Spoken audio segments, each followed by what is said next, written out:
Shri Chandrashekhar, honourable member. धन्यवाद सभापति जी।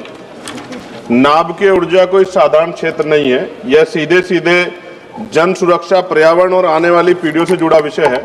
ऐसे संवेदनशील क्षेत्र में निजी कंपनियों को प्रवेश देना गंभीर चिंता का विषय। सरकार कहती है कि निजीकरण से दक्षता आएगी, लेकिन मेरा प्रश्न है, यदि दुर्घटना होगी तो जवाबदेह कौन होगा और पीड़ितों को न्याय कैसे मिलेगा? यह विधेयक कॉरपोरेट को सुरक्षा और जनता को असुरक्षा देता है। सरकार कहती है कि नियामक बोर्ड में वैधानिक दर्जा दिया जाता गया है, लेकिन खंड 7 से और 20 देखें, नियुक्तियां सरकार करेगी, सख्तियां सरकार तय करेगी, हटाने के अधिकार भी सरकार के पास होगा। तो मेरा प्रश्न है, क्या ऐसा नियामक वास्तव में स्वतंत्र होगा?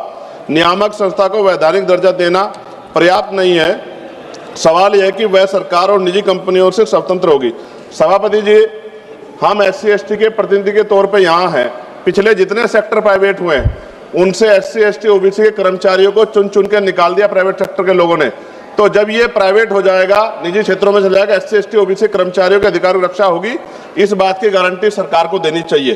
खंड 3, 7 और 9 के माध्यम से नाभिकीय क्षेत्रों में निजी कंपनियों को लाइसेंस और सुरक्षा प्राधिकार देकर प्रवेश का रास्ता खोला गया है, लेकिन मेरा प्रश्न, क्या मुनाफे पर चलने वाली कंपनियां सुरक्षा को सर्वोपरि रखेंगी?